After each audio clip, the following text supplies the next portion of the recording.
This ESPN podcast is brought to you by Geico. 15 minutes could save you 15% or more on car insurance. Visit geico.com. The BS Report is a free-flowing conversation that occasionally touches on mature subjects. The BS Report. The BS Report with Bill Simmons. Welcome to the BS Report, a special Friday edition of the BS Report. Rarely do these, but I actually finished my column late last night, so we had time to do it. And wanted to plug a couple things. Malcolm Gladwell and I did a giant back-and-forth email exchange, our fifth one that we've done in our careers. You can find that on greatland.com. We covered a lot of fun stuff. It was very enjoyable to do it. We have a new 30 for 30 coming out Saturday night, 9 p.m., right after the Heisman, about Maurice Clarett. It is done by the guys who did the two Escobars, the Zimbalist brothers. It's terrific. You will definitely like it. Make sure you DVR it. It might start a little late. Sometimes the Heisman runs late, so make sure when you set the DVR that you add 15 minutes to the end of it. And then also we have NBA Countdown tonight, a 1-hour show. Me, Jalen Rose, Doug Collins, and Sage Steele. You're getting a lot of me this weekend, but now you're also getting a giant podcast. We have Ramona Shelburne from ESPN.com. She's coming up to talk Lakers. A little bit later, Zach Lowe talking about the NBA trades that might be in the works. And then we're going to do a little Boston sports with my dad because Boston sports looking great right now. Let's call Ramona first. She is in Oklahoma City. She's ready to talk Lakers. Ramona, how are you? Good. How are you? I'm actually in Oklahoma City, living this very glamorous life across the street from the Chesapeake Energy Arena. Oh yeah, or as they call it, the Cheapskate Energy Arena is one of the running jokes. You're not staying at the haunted hotel though. I was disappointed. No, we're next door to the haunted hotel, and I think our hotel is the best because they have this free complimentary like Hummer limo that you can take anywhere around Oklahoma City.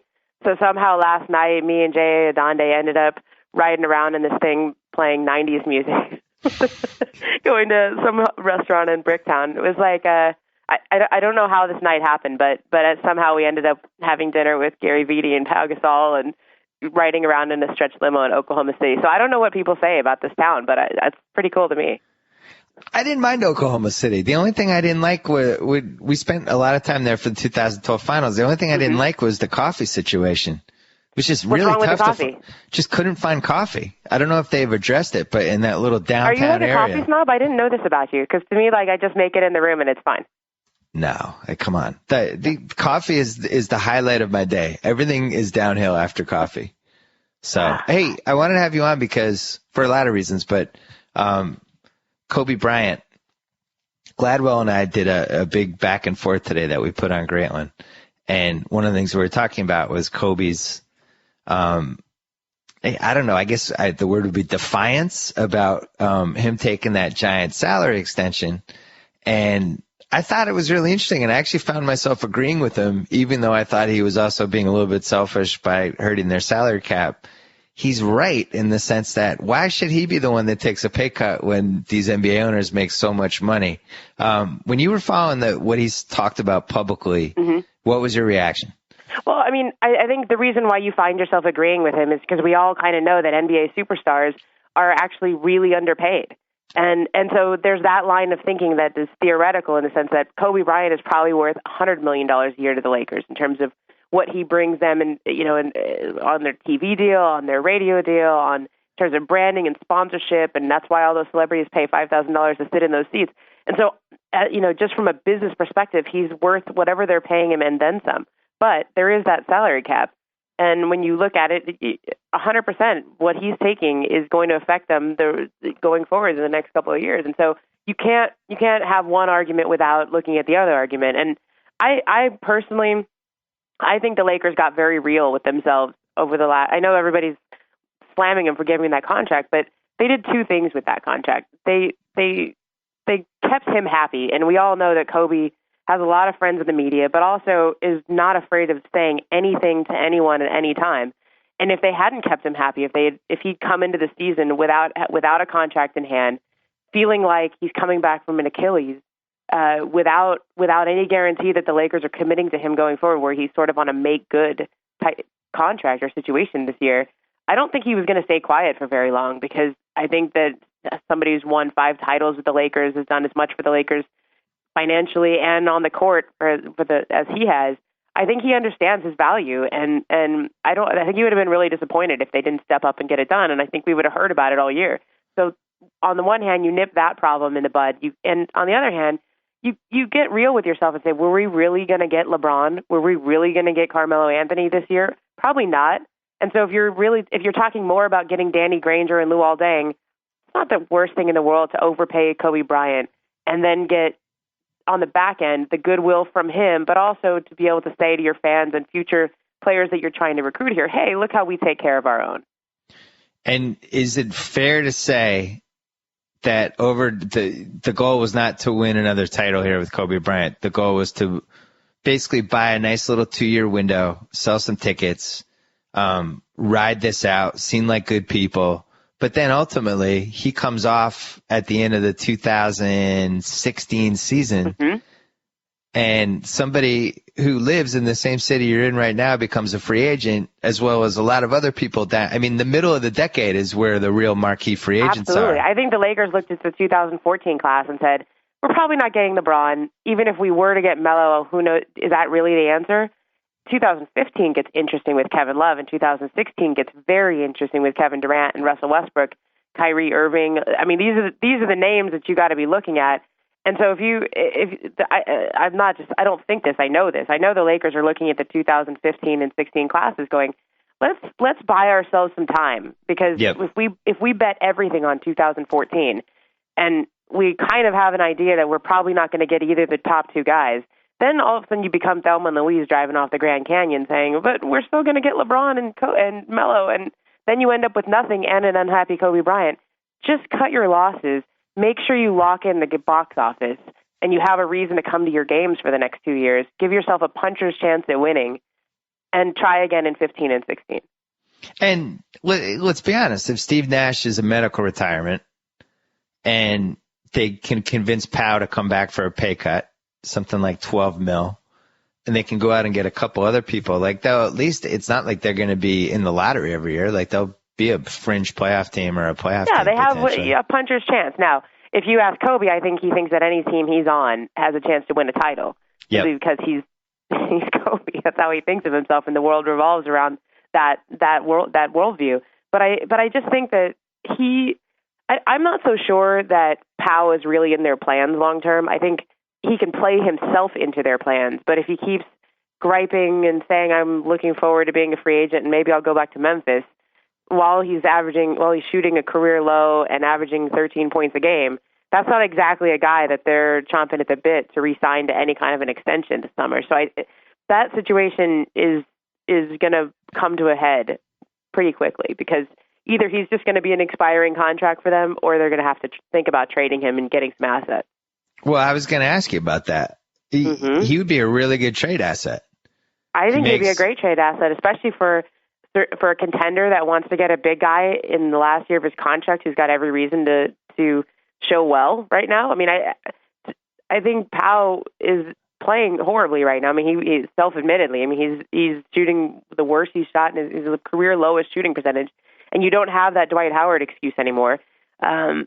He doesn't look like he's in shape. He obviously had knee surgery over the summer, and he's been dealing with ankle issues, and he was sick for a couple of weeks. But at some point, you need to start looking like Pau Gasol, because I know the Lakers were open to re-signing him and doing an extension with him, but he's got to earn it, and he's got to play. And I just came from shoot around where we were talking to Mike D'Antoni, going, hasn't it been 2 years now where we've been talking about Pau not being comfortable in his role? Like, at some point, you spend so much time worrying about not being comfortable that it becomes a reality. And D'Antoni's kind of sick of it. I mean, you could tell from, he's like, look, this is the system I run. You've been the focal point of the offense for the first 2 months of the season, and what more do you want from me? And I guess he wants the ball closer to the basket, but at some point you have to produce.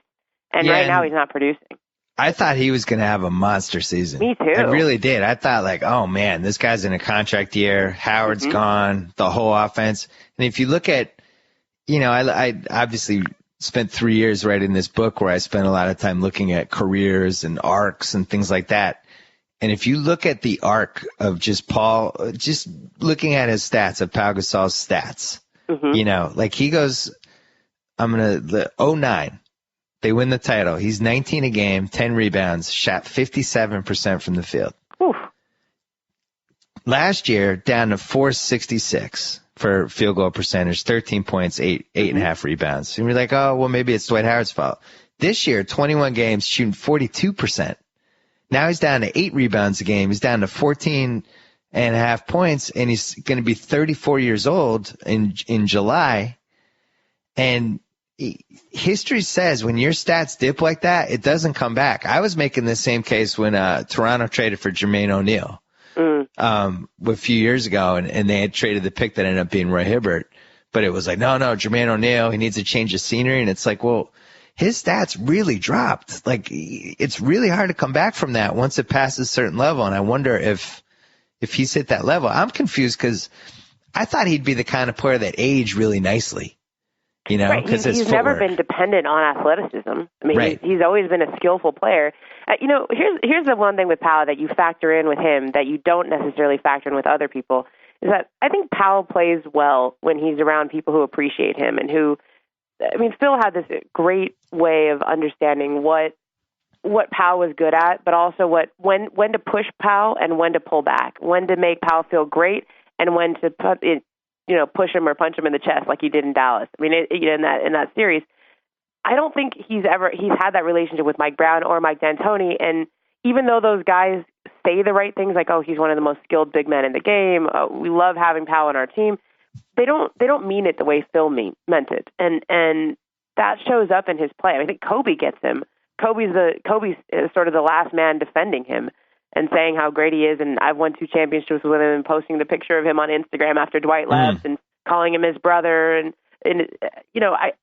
Kobe's going to keep fighting for Powell, but at some point you've got to deliver because you're going to make decisions for the Lakers if you don't. You know, it's a really interesting trade because now you think like the Lakers don't care about money. B, they're locked into the salary cap they're going to have the next 2 years because of Kobe's contract. C, there's really no big free agents. And D, Powell's not playing well. You have the Bulls who are looking for, we don't really know. Are they going to blow it up? Do they want to shed a lot of money? You could put together a trade with Gasol and Blake, 2 expiring contracts, for Boozer and Dang. And I think you're probably on the right track with that, Bill. Yeah, I mean, if you're the Lakers, Boozer puts up stats. He's giving you the same stats Powell gives you. You get Dang for a year. Now you have his right. You know, you're able to extend him. You can add him to your team. You still have some cap space left. And then if you're the Bulls, you're basically just shedding the second year of that Boozer deal. You're probably going to lose Luol Deng anyway. You roll the dice with Gasol, see if that gives you a little different fit next to Noah. I like that trade. I like the trade for both teams, actually, because what you do essentially is give Powell a chance to have a different scenery. I mean, first of all, I don't know how Tibbs is going to react to him defensively, but not well. Let's leave it at that. Let's not consider that part of it. But I think Derrick Rose clearly needs a number 2. He needs another guy on that roster who can score. This year's kind of out the window, but you give Powell a chance to establish himself there. I know he wants to get to a place where the team is invested in him, where he doesn't have to make good. He doesn't have to convince them of his worth. And it would make sense for Chicago. It would make sense for the Lakers. The one thing the Lakers are doing though is every single trade they even talk about, it has to maintain their flexibility in 2014, 15, and 16. So that trade in a lot of ways makes sense because Luol Deng becomes the guy that you got in 2014. Yep. You're probably not going to have to give him a max slot, which leaves you a little more room to go after somebody at like the mid-level. And you maintain your flexibility in 2015 and 16 because Boozer comes off the books next year. I mean, it makes a lot of sense, and I think that's probably what both teams are discussing right now. Oh, I just made that up on the spot. You think that's a real trade? I think so. Wow. It's like I'm clairvoyant. Yeah, well, it's like I'm clairvoyant. You know, Boozer's stats are actually an upgrade on Gasol's stats. I hate to say it. I am Pau Gasol's last fan. I was there at the Olympics in 2012 when we had to triple team him, and even then we couldn't totally stop him. I think he might need a change of scenery. I think too much has happened. Doesn't that speak, though, to the point of I just read his book, right? He did this picture book where he, his pictures of his life for the last 4 years. There's forwards from Kobe Bryant and Phil Jackson in there, and he wrote most of the book. And it's like you look at this, and this guy is such a wonderful human being. He's a Renaissance man. Yeah. And Kobe and Phil got that and appreciated that and found the right ways of bringing all that out. I mean, sometimes it takes pushing, sometimes it takes kissing up to him, sometimes but they both figured out how to do it. I mean, sometimes Kobe calls him the white swan, and then he's the black swan. I mean, they developed a nice chemistry here with those three guys. And if you look back on the last 3 seasons, the Lakers really haven't been the same. And I think they gave up on that trio, the Phil, Kobe, Pau trio, too early, because none of them have been the same since. Yeah, I like Pau. Me too. I like Pau a lot. I mean, he's like, this is how you know somebody's a good guy. When you first meet them, they take the time to, like, they ask you what your name is as a reporter. And that's an old trick, right? They tell you to do that and ingratiate yourself to reporters and all. But he actually means it. He learns your name. The next time you show up, he says your name. And at least on my end, I noticed I'm really short. I'm like 5'2", so it's always funny for me to interview 7-foot tall NBA players. And Powell will always bend down when I interview him. Like, he'll always kind of do more of a wide stance and bend down so that we're on the same level.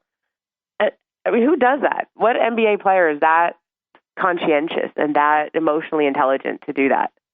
I also like watching him play. I think he's a special and rare offensive talent and a great passer and just somebody that on the right team could be really special again. And, it doesn't totally make sense why it's not happening with the Lakers, but I do feel like sometimes there can be too much damage with a situation. And I don't know. I just feel like sometimes too much happens and you need to try somewhere else. Yeah, I know what you're saying. I mean, I've been sensing that this year too, because I felt like this was going to be his year. He was going to be the focal point of the offense for the first couple of months until Kobe came back. I thought he was going to be an all-star again. And I remember the last time he was in a contract year was 2009, and he just beasted Dwight Howard in the finals. Yeah. Everything in his history pointed to this being a great year for him, and it just hasn't turned out that way. And I don't know if the Lakers can. I mean, on the one hand, they might as well just preserve their flexibility, end up with a lottery pick this year, and that becomes their asset going forward. Because you're probably going to have to trade for somebody, right, in 2015 or 16 instead of just signing him as a free agent. But on the other hand, I do think he has value. Not as much value as he should have, but he does have value for the right team. And maybe that's something that gets explored in the next weeks and months. Because if the Lakers, I'm looking at this road trip going Oklahoma City, Charlotte, Atlanta, and Memphis. Ooh. The Lakers have Kobe Bryant as their point guard, who's going to spend all night chasing around Russell Westbrook. Oh my then they God. go to Charlotte on a back-to-back. How many of these games are they winning at all? How far below 500 do they slip? How excited do you think Russell Westbrook is right now? I mean, he's got to be like one of those kids, like when Zach Randolph took all those kids to the Walmart to buy him Christmas gifts. He's got to feel like one of those kids. Like, he might have 70 points tonight. He loves playing against Kobe, right? Because he grew up in L.A. when Kobe was starring. And so he always brings it against the Lakers anyway. Now you have Kobe, who's in his 3rd game back from Achilles surgery and was not really wanting to play point guard. Because that's a demanding position where you have to get into the lane and not just that, but now he's got to chase around Westbrook for 30 minutes tonight. Oh. Well, how about those Phoenix guys, Bledsoe and Dragic, were like fighting each other to see who got to drive against the Laker guards on Wednesday. It's pretty bad. All right, I want to check in with you before the holidays for a Kobe update, because we didn't talk about this enough. We got to call Zach for Ashik trades, but I keep an eye on this Kobe thing, and we need to have a conversation about whether this is Wizards MJ or worse or slightly better or where this is going. I didn't like what I saw at all the first two games. The other side of it too, Bill, is that you get credit for playing your entire career with one team, and there's not many guys who are going to get that going forward. It's one thing Michael didn't do, and True. When Kobe looked around, I think he recognized that he can't really go anywhere else. He's not going to get to this summer and go play for a mid-level down in Miami with LeBron to go win that 6th title. He's not going to be that mercenary. And so, if that's your choice, I think it's probably better to stay with the Lakers and get that statue out front of Staples Center someday. Well, look at Paul Pierce right now. He's miserable in Brooklyn. And that's a classic example of he could have been one of the rare guys who spent his whole year with the team and retired with it, and instead he's on this crazy Nets team with this weird coach. Anyway, Ramona Shelburne, one of ESPN.com's finest. I'm glad you finally came on. We will talk to you again soon about Kobe and everything else. Thanks, Good luck in Oklahoma City. All right, take care. Thanks. Bye-bye. Bye. All right, now we're bringing Grantland Zach Lowe, who wrote a big piece today about the Omer Ashik. I will never say his name correctly, but all the trademark for him, it's like an auction now. Zach, we just talked to Ramona Shelburne from ESPN.com, who is wired in with the Lakers. And I threw out this fake Lakers-Bulls trade because we were talking about Paz suck this year, and I think he might need a change of scenery. And I was saying, well, why wouldn't maybe they use that contract with another expiring and try to get Boozer and Dang from the Bulls? And she seemed to think they were actually talking. What have you heard about a possible Pau Gasol trade? Not much. In fact, surprisingly little, given that it, as you say, it makes sense for the Lakers to see what they can get with his deal expiring and with that team not really going anywhere, although I'm not sure they're ready to admit they're not going anywhere, but not much. And there are some partners that make sense. The Bulls, the Knicks. I mean, as you said, there are teams out there, but, I'm not as plugged into the LA scene as some of our other people. So I haven't heard much.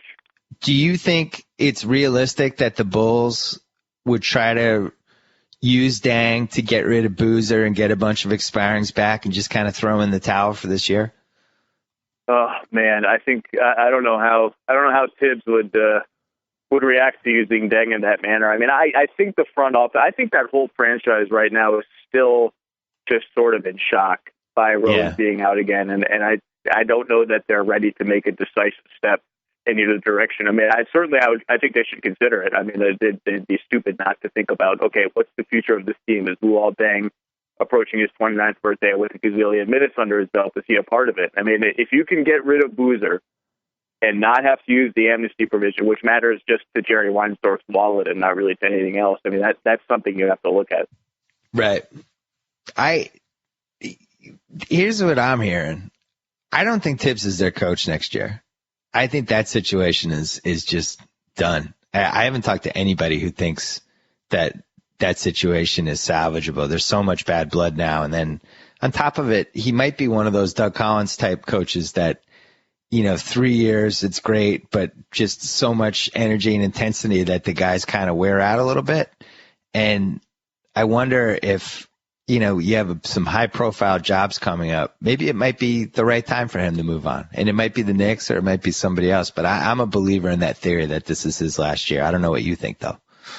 Well, it's interesting. A couple of front office guys, not with the Bulls or not with the Knicks, brought this up to me yesterday. And the Doc Rivers thing has people sort of more open to the idea of, can we trade coaches? And is Tibbs, someone put it to me this way, is Tibbs the best trade asset on the Bulls right now?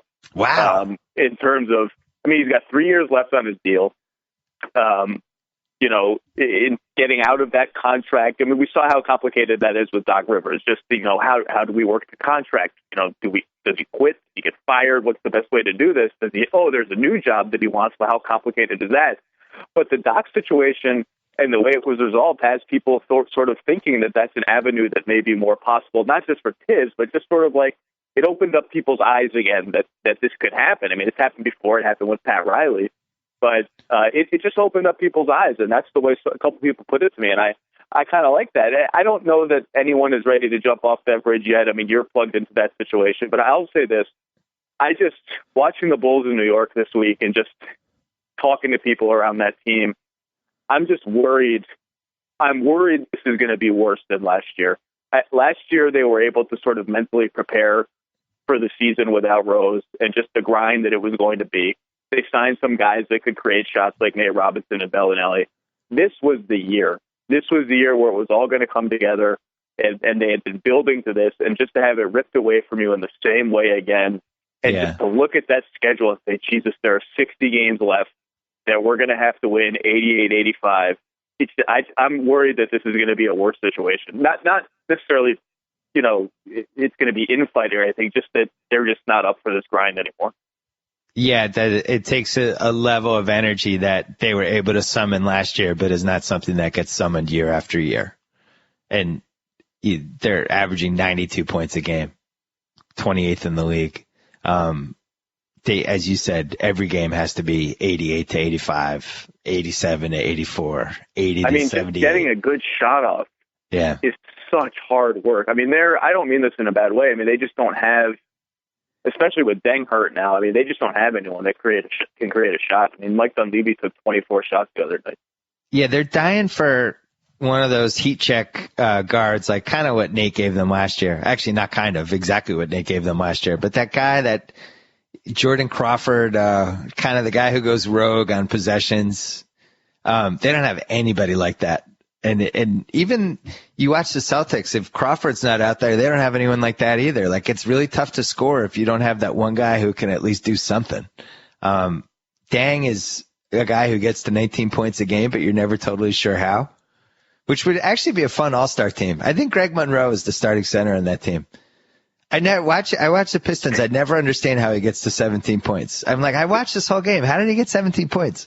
It's funny you say that because there was a Pistons guy at the Knicks game the other day, and I was saying to him, I've watched their team, I don't know, 6, 7, 8 times start to finish this year, and I still just don't have a feel for them. They're the one team that I just watch, and I'm just sort of like, I watched 4 quarters of that game. I still have no idea what they're doing, how they're doing it, and Monroe sort of represents that. Yeah, the Bulls are hard to watch right now.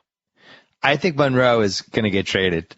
I feel pretty confident about that one. I think the Bulls are going to do something. My money would be on the Bulls doing something that gets rid of next year's Boozer deal with Deng in it. And worst case scenario is Deng and Taj Gibson instead of Boozer. But I think they get rid of Gibson or Boozer using Deng. We know Ashik's going. You wrote about that today. And what's interesting is I really liked what you wrote today, especially the part where Daryl flipping the script on how you get a trade asset and be like, come on, guys, we're all smart. We know this guy's worth something. Like, that's exactly what he's doing. And he's right.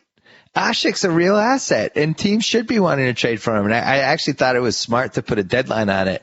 The problem is I look around the league, and I just don't find a lot of teams that are the right kind of match. Like that, A, need Ashik, B, have the kind of players that Houston would need to get back to make the deal make sense. It just, I keep coming back to Atlanta and Paul Millsap, and I'm not even sure if the Hawks, if that makes them better or worse. I like the way the Hawks are playing. I like Paul Millsap. Other than that, I can't find a team. What is your best bet right now?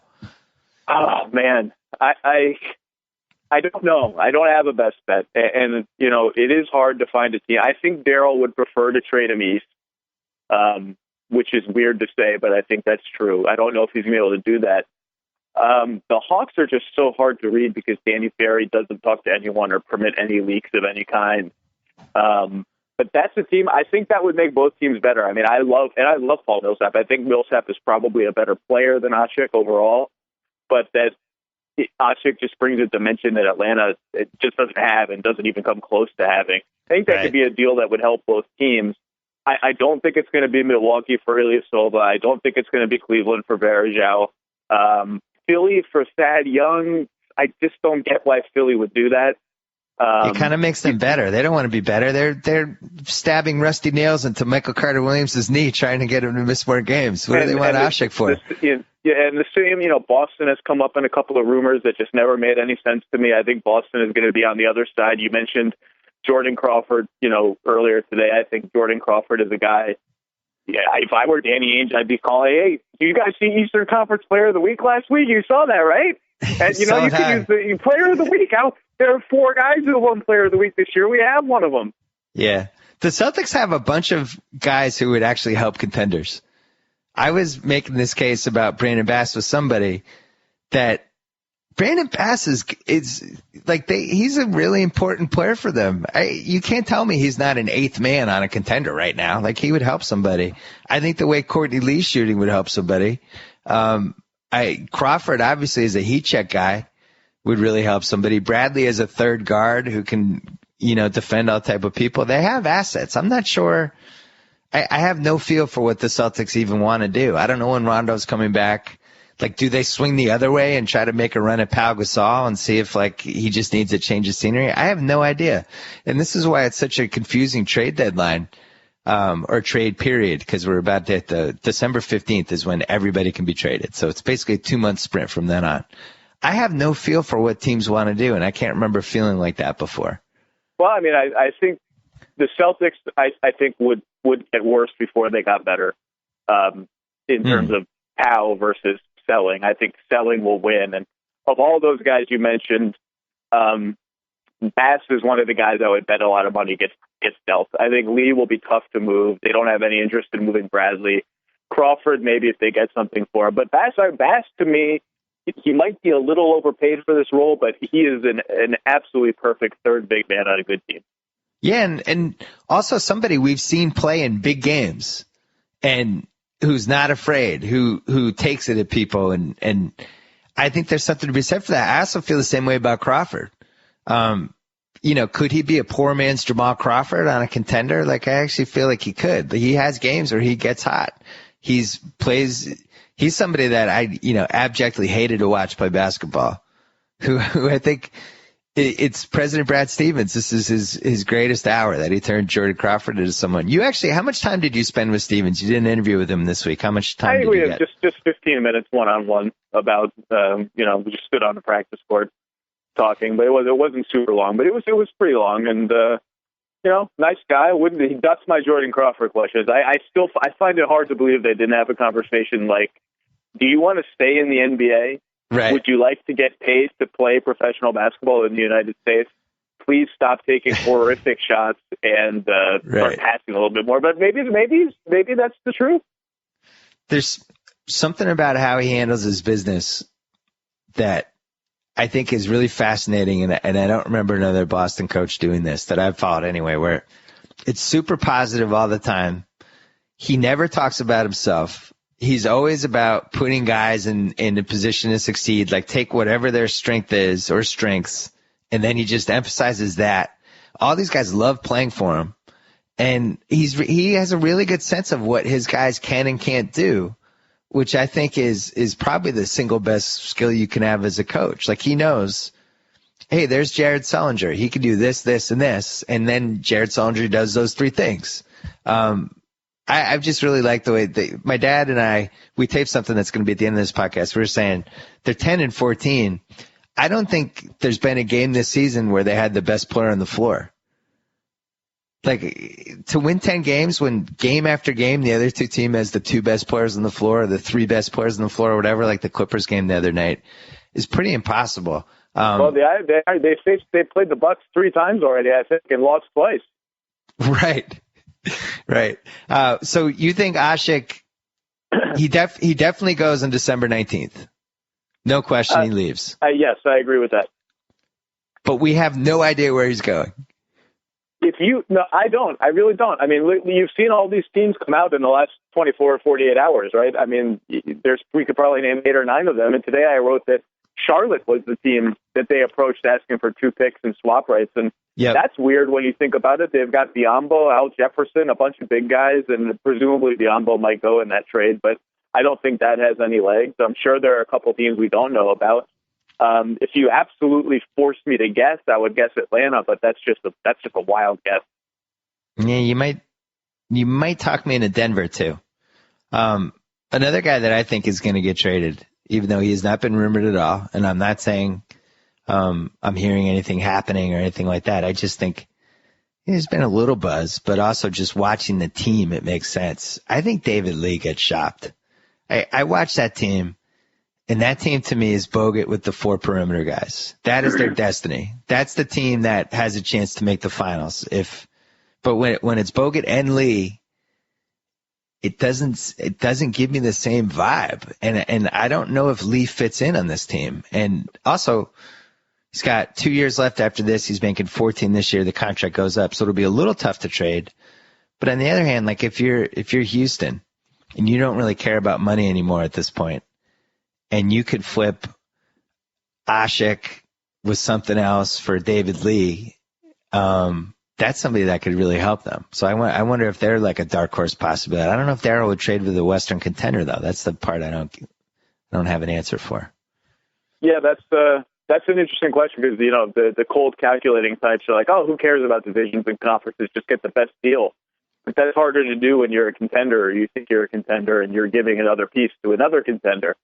I think you hit the nail on the head with Lee's contract. I just think it's too long to move. If it were 1 year shorter, it would be an interesting conversation, but it's just so long. It's 2 more years after this one at big money. I don't see it happening. But you've hit on a point that a lot of Golden State Warriors fans and bloggers and such think the team would be better off without him because of the perimeter guys, because of small ball, because Draymond Green can play some 4. I'm just not sure the Warriors are quite there yet, and that there's any team that is dying to have David Lee's contract. Another team that I'm kind of looking at a little bit is Minnesota. Now, we all thought Minnesota was going to be pretty good this year. And it's not like guys are really missing. Is anybody missing on this team? Everybody's been playing. Budinger? I guess Budinger. Is Budinger really the difference between being 15-8 and 10-10? Well, they still can't shoot, and Budinger would address that. I mean, all we heard about was how they addressed their shooting, and they did, but they're still one of the worst shooting teams in the league, and their bench is a complete disaster, except for those, 1 out of every 4 games where Barea goes crazy. They've also, and you can ask more questions about them in a second, but they've also had the 3rd hardest schedule in the league. But I agree with you. The early shine has worn off a little bit, and they're just sort of weirdly sitting there at 11-11. With a team that, as the more you watch it, the pieces don't quite fit. And I have real serious concerns whether Love and Pekovic is the foundation of a 55-win team. There's just a lot of limitations defensively when you play those 2 guys together. I wonder about Love is clearly awesome. I think you saw him in the Olympics, and when he's playing with other great players, it makes him better. Part of me wonders if it's like an Iguodala situation with him, where he's somebody that's not meant to be the best player on a team, where he's somebody that's meant to be one of the best players on a team. And if you're building a team around him and expecting him to be your A-lister, you're in trouble. I mean, he's in year 6 now. He's never been in the playoffs. This is a team that I would say has a slightly above average supporting cast. It should be good enough for him to at least get an 8 seed or a 7 seed. And what have they lost? Like 6 of their last 9 or 7 of their last 10. I don't like this situation. The fact that he can leave in 18 months isn't great either. Are you disappointed by this team? It's early. I am a little bit disappointed because I thought they'd be better than this, but they're still solid. I mean, they're 500. They've played a brutal schedule. They're +2 for 100 possessions overall, which is solid but not great. I'm not ready to say the pieces don't fit. I actually like Love and Pekovic on offense, and I think they're both underrated defensively. But the team is just sort of average on defense, even with the starting lineup on the floor, which is not a great sign. I do, but I just like the low post bruiser and the pick and pop 4. I like the way that they facilitate the offense from the elbows with Rick Adelman's system that works very well. I like the pieces. I'd like to see Budinger play. Bob Mute doesn't move the needle for me at all. I guess he's a nice little piece off the bench. We'll see. But you mentioned Love being able to opt out soon, and you also mentioned before, what if Houston got David Lee? They don't care about money anymore. I actually think that's the situation to watch. If Houston can go in 2 summers from now with any cap space at all, they will make a run at Kevin Love, whether it's a trade, a sign and trade, whether it's a sign and trade, something like that. If you put Love on that team, that's outrageous. And that's the name they have in their head. You love Ricky Rubio. I love Ricky Rubio. I'm a little concerned that he's the exact same player that we were watching 2 years ago pre-ACL injury. He's not really any different at all. He does some things I really like. He's got that, he's one of the best leap into the passing lanes guys. He gets those sneaky steals. He's a great passer. He's fun in the open court. But he has some real limitations, and they don't look any better to me. And now he's 23 years old. I just felt like he'd be further along. Are you concerned yet? Well, I wrote this last week. He's on pace to be the worst shooter in the modern history of the NBA. Okay, so that's a problem. I mean, we're getting to we're 4,000 minutes into his career. He's shooting 36% for his career, 37% this year. And I ran the numbers. I don't remember what they were, but basically since 1965. So every guy who retired or who started his career in the mid 60s and beyond, no one has ever shot this poorly. He'd be the worst shooter since then if he piles up enough minutes, and because people who shoot that poorly don't pile up enough minutes. So it's look, he's 16 of 42 from three. That's a good sign. The bad signs are just in terms of shooting are so serious that you have to ask the question: can you run a top 5 offense, a top 8 offense? You can get close to it, but can you run that good of an offense with a point guard who literally cannot shoot, whether it's at the rim, from 15 feet, from three? He can't shoot from anywhere.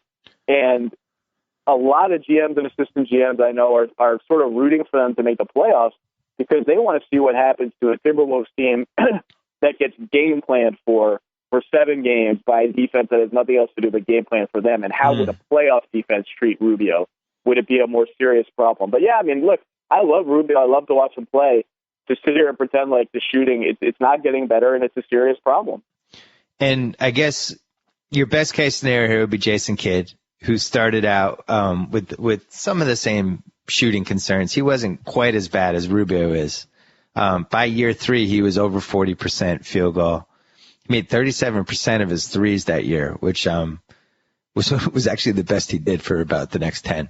But Kidd could finish at the rim, and Kidd was a better athlete than Rubio is, and it was never like the detriment. Kidd's teams also were winning. Like, he went to Phoenix, and that team started playing well when he got there.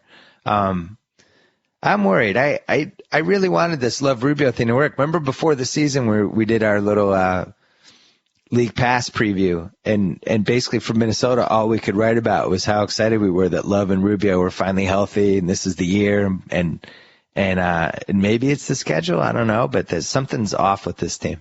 Another team that just something seems off is the Clips. Some weird mail-ins, weird people playing in crunch time. I'm not sure they know who their best 5 guys are. We're doing this thing. We have NBA Countdown tonight. We're doing a thing about contenders or fool's gold. And to me, that team looks like fool's gold. I don't see it. I can't imagine a scenario where they're in the finals unless they make a major trade. What do you think? I'm down on the Clippers. I haven't loved what I've seen. J.J. Redick is a huge loss for them. Yeah. And Matt Barnes is a huge loss for them. So, they've dropped off to 8th or 9th or something in points per possession, and I thought they would be one of the 2 or 3 best offenses in the league. So that's disappointing. But most of the drop-off has come since those injuries. They've quietly improved on defense. Their defensive trajectory is from last, they're up around 10th or 11th now, which is a really good sign. But I watched them play, and I still just don't trust DeAndre Jordan to be the anchor of my defense. I still don't trust them to execute Doc's system. I do think they're getting better at it. I just don't know that by the end of the year they're going to be good enough. But the injuries on the wing are damaging. I mean, when you're bringing in Steven Jackson to hold the fort, that's a problem. But I agree with you, and that's the funny thing about the Western Conference. It's like all these teams that we were excited about, the Clippers are sort of just, they're good.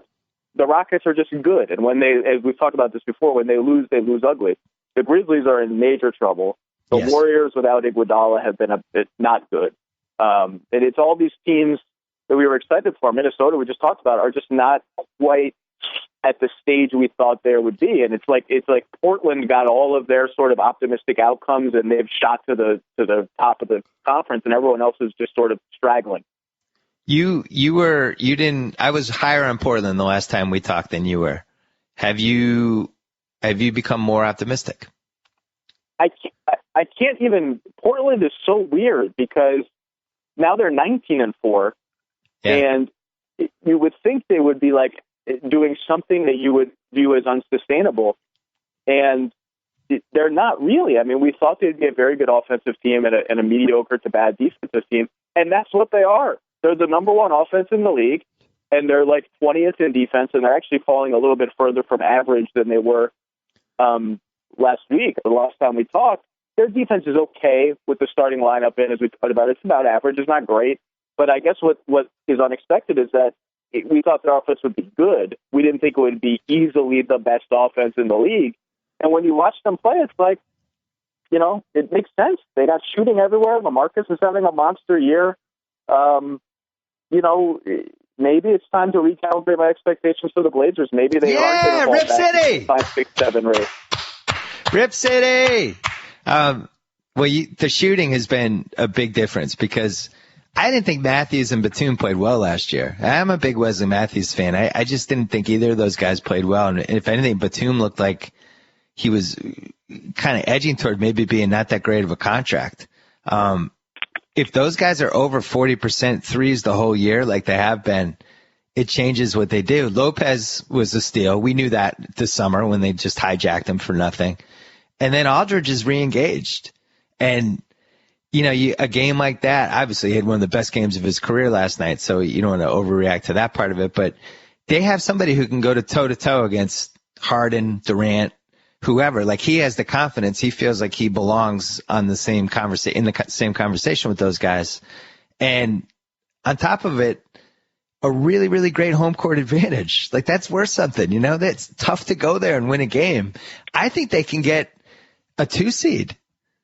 I really do. I think they're only going to get better, and they also have a trade to make. They have some expiring contracts. Like, this is a team that can go get, one of those Brandon Bass type guys that we've been talking about.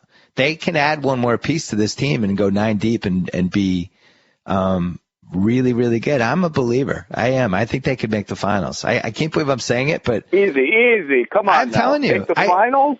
I think Portland, San Antonio, and Oklahoma City are the 3 teams I can see in the finals right now. And I can see 2 of those teams in the finals.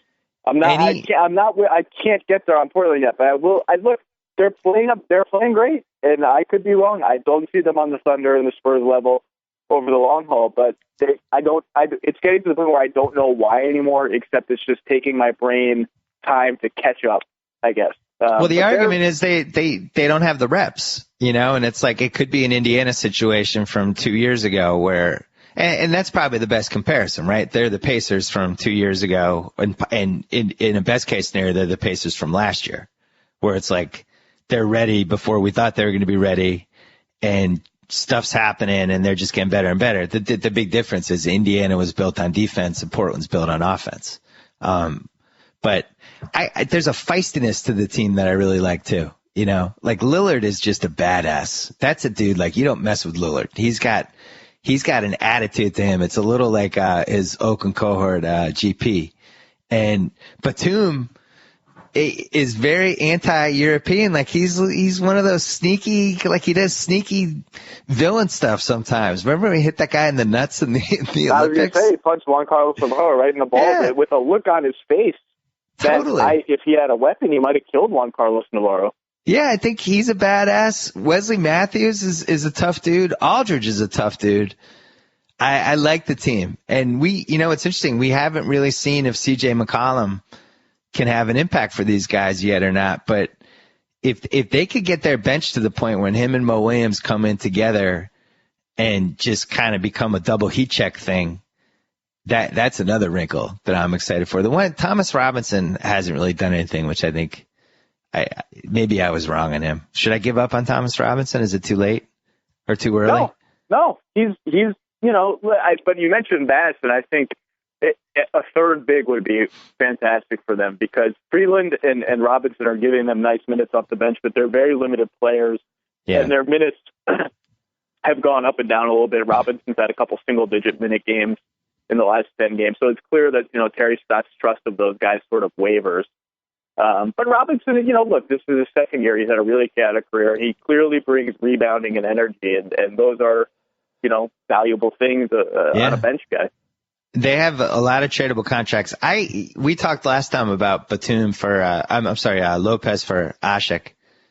I like the chemistry in this team. I wouldn't trade any of their top 7.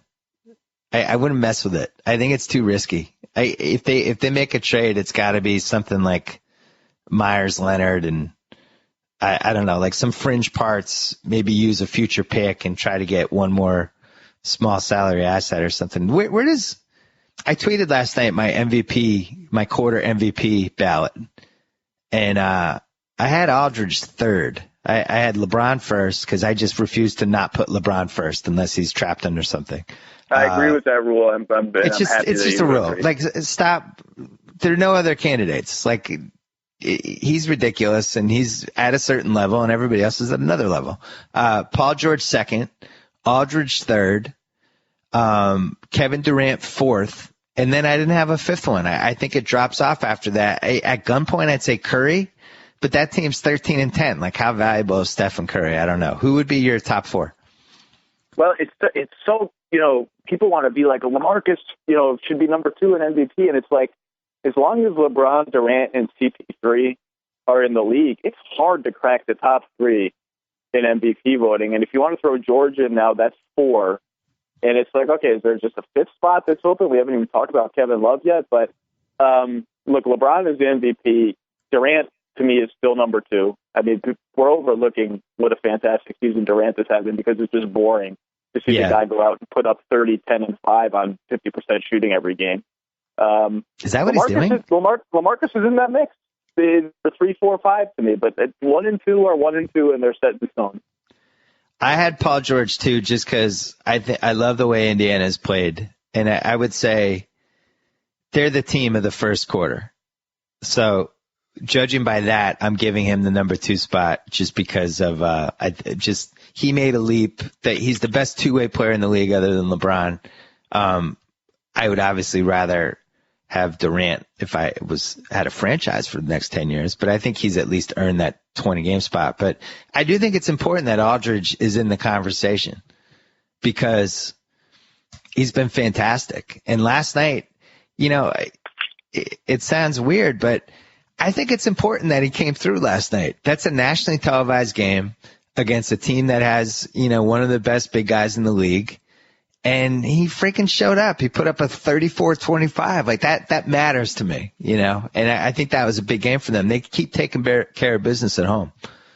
So, he's awesome. LaMarcus is awesome. And what's interesting about him is, like, we saw this last night, right? And we're going to see this in the playoffs. We can assume they make it at this point, I think, no matter who they play. Yeah. Houston had to fight with itself during that game of, do we want Terrence Jones on him?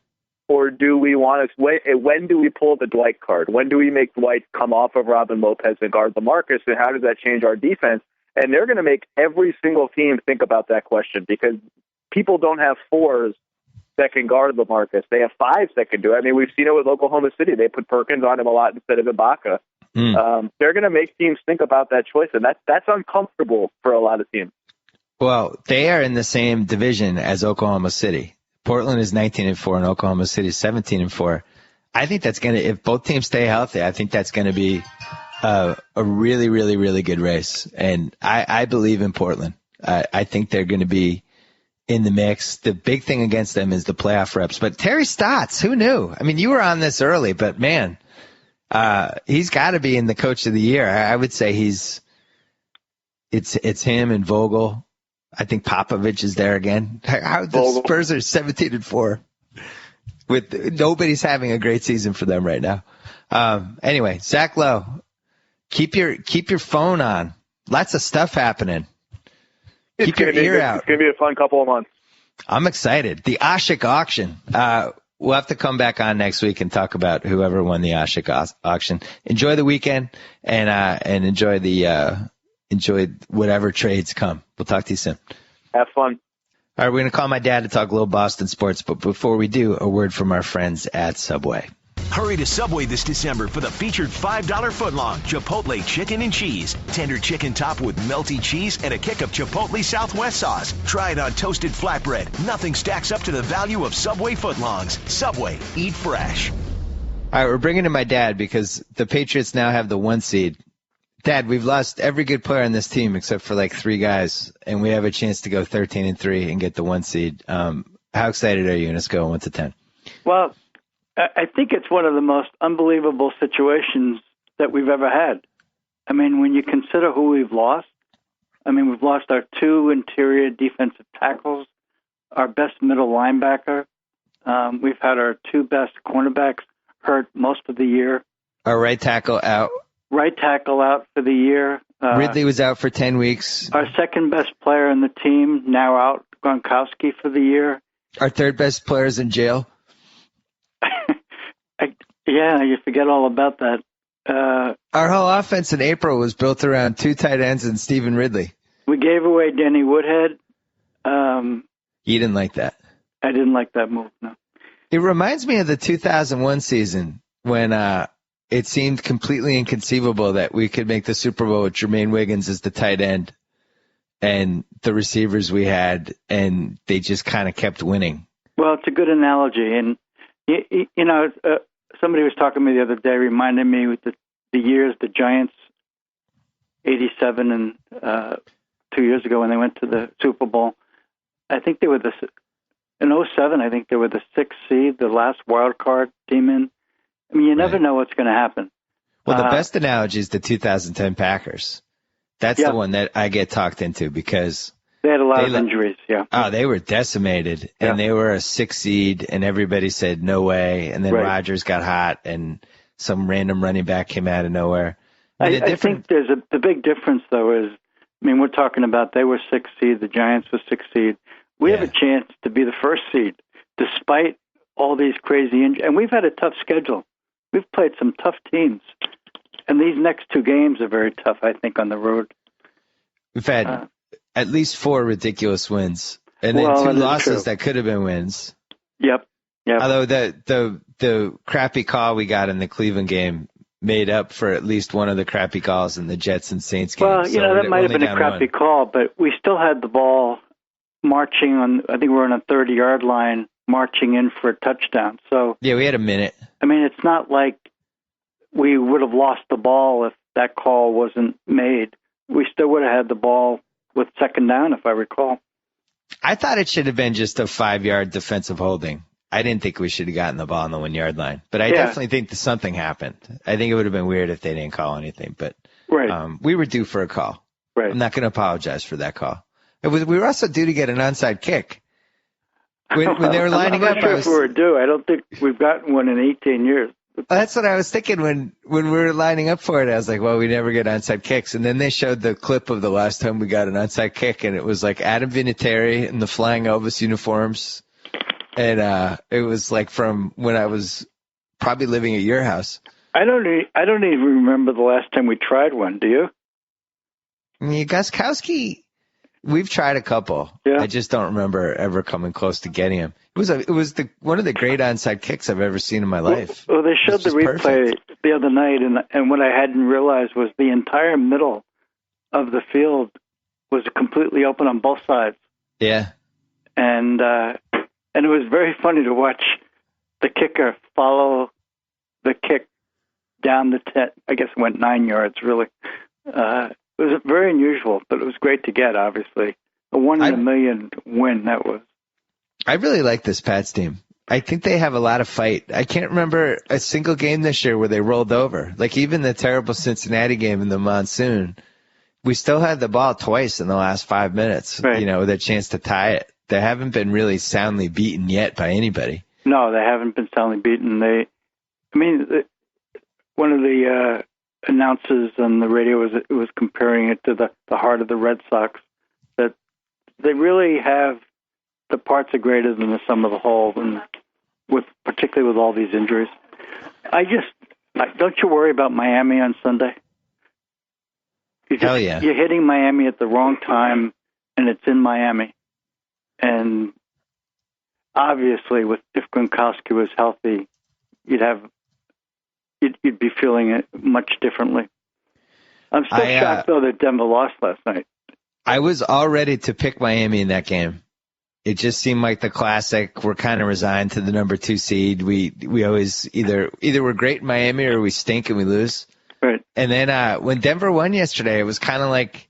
No, when Denver lost yesterday. I'm sorry. When Denver lost yesterday, it was kind of like the front door just got left open. And it's like, all right, fine. We'll walk in. We'll steal your stuff. I know. It was great. It's funny, though. You and I talked about this last week because you have a philosophy that maybe they're better with the 2nd seed, so they don't have to play Kansas City in the the round after the bye round. Right. I guess it's, yeah, so if they were the 2 seed, they're pretty much locked into the 3 seed, which is going to be Cincinnati. Right. And Cincinnati's a good football team.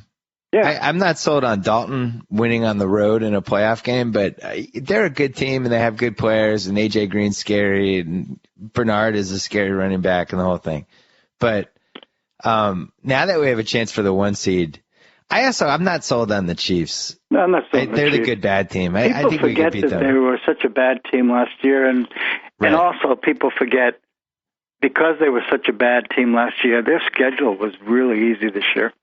Yeah. I mean, you get rewarded for the year you're terrible by having a great schedule the following year, and they took advantage of it. Credit to them. My thing with the 1 seed versus the 2 seed is I didn't think the 2 seed was a disaster this year because of the way it shook out. And I thought it was.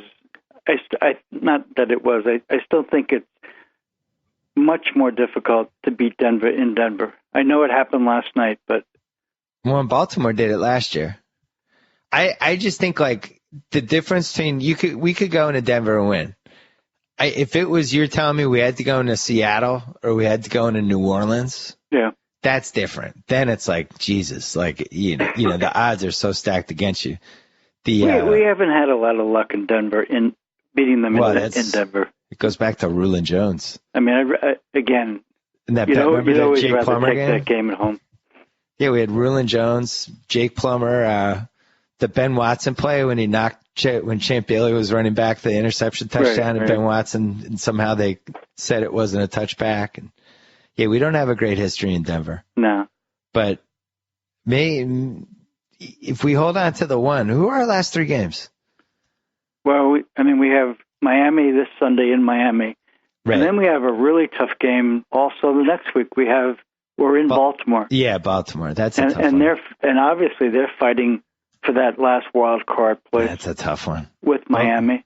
Buffalo's easy in week 17, but Buffalo were home, so that's a different. The problem with Baltimore is they got their tight end back. Like the whole season, Flacco didn't have his little security blanket, Pitta, and now he's got Pitta. And maybe if Baltimore loses in Detroit this week, though, doesn't that kind of screw him? Well, or maybe not. In a way, it makes the game against us even more important. You're right. It's kind of hard. You're almost rooting. You're obviously rooting for us to beat Miami. Well, this is what I'm rooting for: us to beat Miami and Baltimore to win this weekend, because that opens up space between Baltimore and Miami. I can't believe we're 7-0 at home. I know. And we really could be 4-3. I know. We've had 3 different games where people were leaving. And they rallied back. Well, it's a great. In my book, Belichick has to be coach of the year. And people can say I'm a homer. I don't really care. I just think that the fact that this team is 10-3 is ridiculous. It's really insane. It's no insane business being 10-3. When you look who's playing defense, they have 2 undrafted rookies playing in the interior, the middle of the interior of the defensive line. We text each other like every other game, like, who's that guy? That? Right. Yeah. Who's number 78? I've never seen him before. You went Wednesday night to the Doc Rivers game, right? Oh no, you gave away the tickets. I wasn't able to go, but I watched it on television, and I guess obviously if you saw it, he got 2 standing ovations. I was okay with it. The only thing. I thought I liked that he was a little more candid about what actually happened in June and July. He was much more candid. He finally said almost everything that you wrote months ago. Yeah. I think at this point he just doesn't care. I mean, right. Well, the facts are the facts. He tried to leave. But I thought it was interesting the fans responded to him like that, but Ray Allen took so much. Like, if I was Ray Allen, I'd be like, wow, really? Like, what Doc did was a lot worse than what Ray Allen did. Ray Allen, they tried to trade him twice, and then he finally said, screw it. When I'm a free agent, I'm just going to leave, and I want to play with LeBron James, and he left, and everybody got mad at him. But Doc Rivers signed this contract to be the coach, they decided to rebuild. He knew that was in play at some point during that contract, and he bailed and went to the Clippers. Like I feel like that was worse than what Ray Allen did. Yeah, I thought it was worse than what Ray Allen did. But I didn't expect for him to get the kind of ovation he got. And who knows, maybe there was some boos that got drowned out by the ovation. But I heard it was like 95%, 5%. I'm okay with it. We won the title. I think all these guys should get cheered. It's the one that never totally sat right for me was when Damon went to the Yankees. Even though the money difference was pretty significant, but it was just the height of the rivalry, and it just was like that one felt like a kick in the balls a little bit. But even that one, it's like, all right, well maybe we care about these rivalries, but these guys don't, obviously. No, I think, though, you're bringing up maybe the difference with Doc Rivers. I mean, Ray Allen, we had just finished that really difficult series against Miami. We had the chance to win at home in Game 6. You and I were at that game. And then Ray Allen went to our main competitor, similar to how Damon went to the Yankees. Doc Rivers went to a West Coast team that we don't really think much about, right? And right. I think that was – how about if Doc Rivers had gone to coach Miami? Well, see, that he would have gotten booed. That's right. I mean, I do think it partly had maybe even greatly had to do with who Doc Rivers went to versus who Ray Allen went to. Yeah. And the timing of the Ray Allen departure right after losing to Miami. How many games have you been to?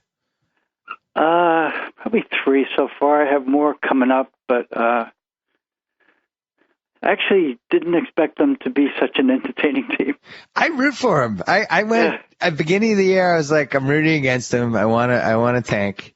Then they rallied back. I was like, I'm going to root for these guys. I like them. Then they went on the losing streak. It's like, all right, time to tank. I can't root against them. Like, I really I love the way they're coached. I just love Stevens. I mean, it's been a running joke on Twitter and in my column, but I really do love Stevens. Yeah, I have seen some of the comments you've had about. How about that Nets game? Huh? Did you see the Nets game? Yeah. He was going offense, defense with 3 minutes left with Wallace and Sullinger. I was dying. Like, who the hell goes offense, defense in the NBA? These guys are getting shuttled in and out depending on the play. Nobody does that anymore. I liked it in the Clipper game how he was doing hack-a-shack with DeAndre Jordan. Yeah. And he was. Both games we could have won, but we just don't have a very good team. Yeah, I mean we're missing pieces. We have no height, which becomes obvious when you play a team like that has either Lopez or Jordan. I got to say it's an incredible 10-14 record because every time we play a team, they have at least the best 2 players in the game. The other team. Yeah. Like we played the Clippers the other day. They had the 3 best players in the court. We played the Nets on Tuesday night. Lopez and Darren Williams were the best players in the game. Like game after game, the other team has the best 2 or the best 3 players. And we're running important plays for Jordan Crawford and posting up Jared Sullinger and Brandon Bass. Like the fact that this team has 10 wins is crazy. What's interesting though is some of the other teams are already starting to pack it in. You know, Toronto's on a fire sale. Philly's got Michael Carter Williams has this quote unquote infected knee. Looks like they're just coming up with new and inventive reasons to pull guys from games. The 2 teams though that won't pack it in because they don't have incentives to pack it in, the Nets and the Knicks. Yeah. And I can see them both going on many winning streaks. And when you look at the records, I think we're very close, if not, we have the same number of losses. I can see those 2 teams surpassing us. I think we're still going to be in the lottery, don't you?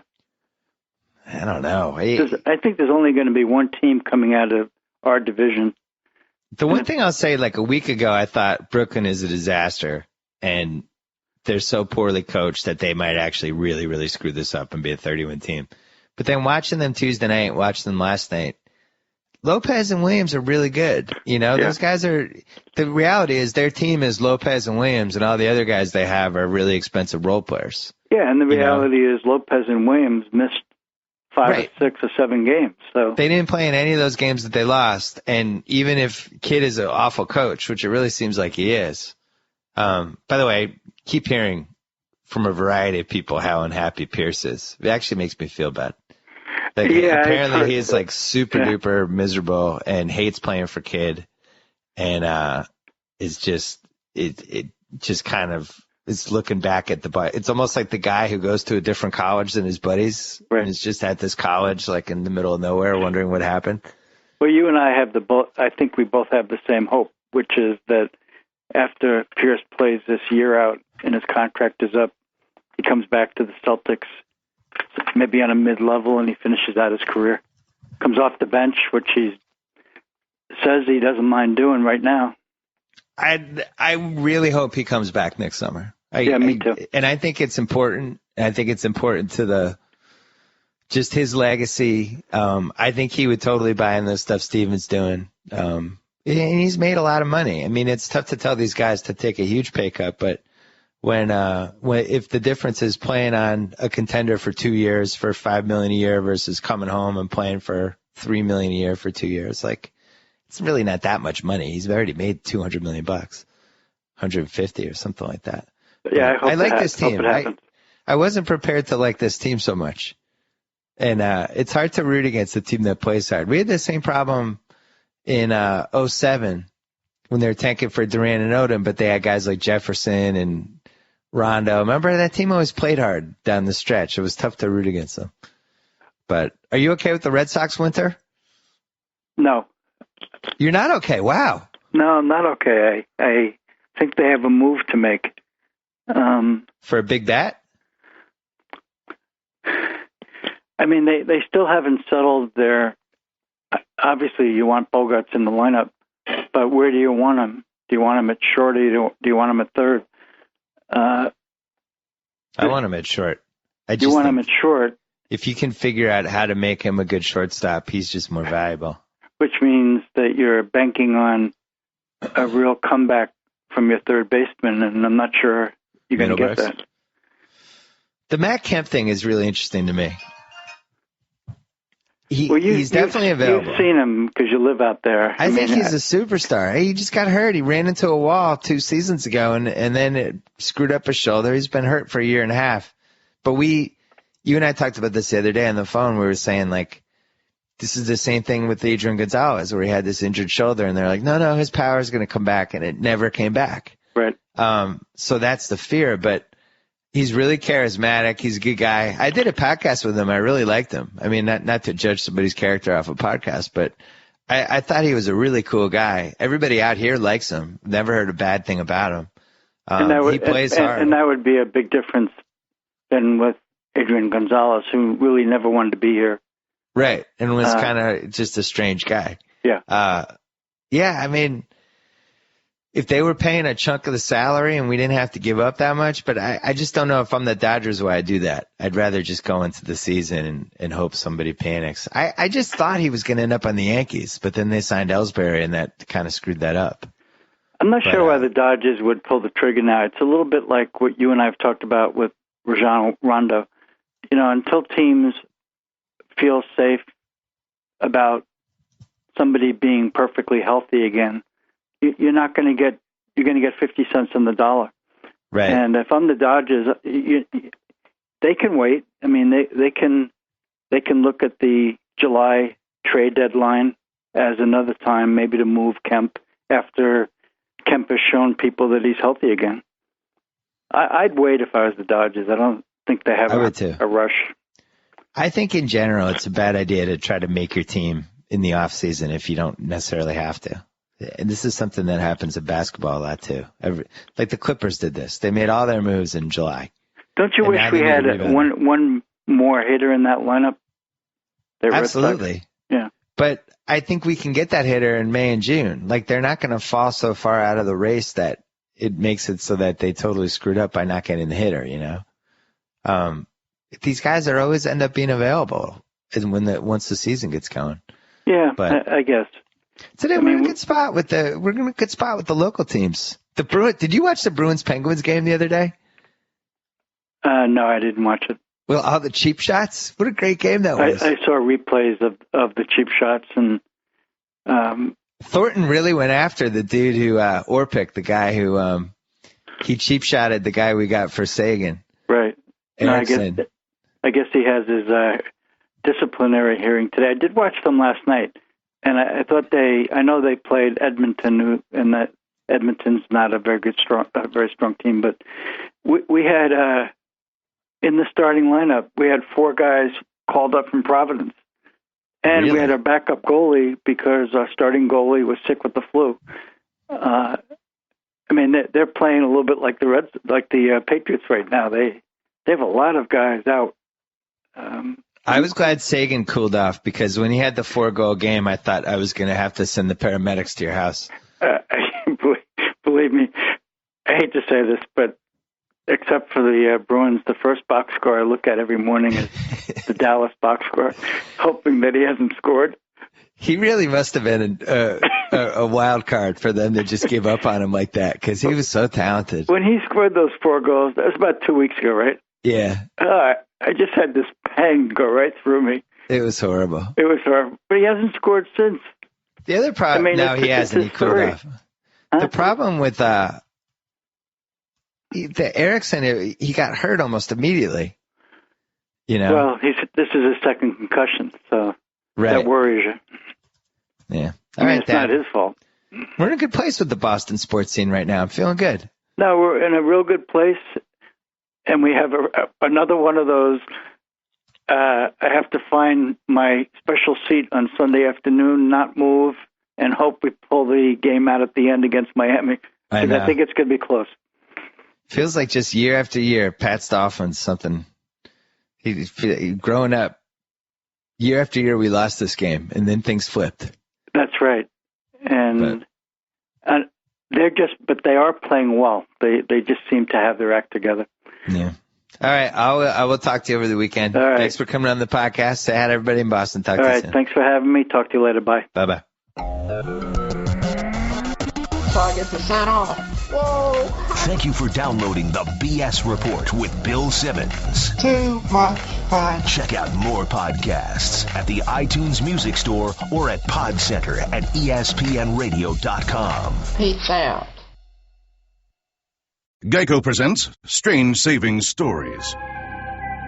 Astronomers detected an interstellar transmission. It stated, Geico, 15 minutes could save you 15% or more. The implications were staggering. Was the cosmos telling us we could all save hundreds on car insurance with Geico? Or did their radar merely pick up a signal from the nearby Rufus and Clyde's morning show? We may never know. Geico, 15 minutes could save you 15% or more on car insurance.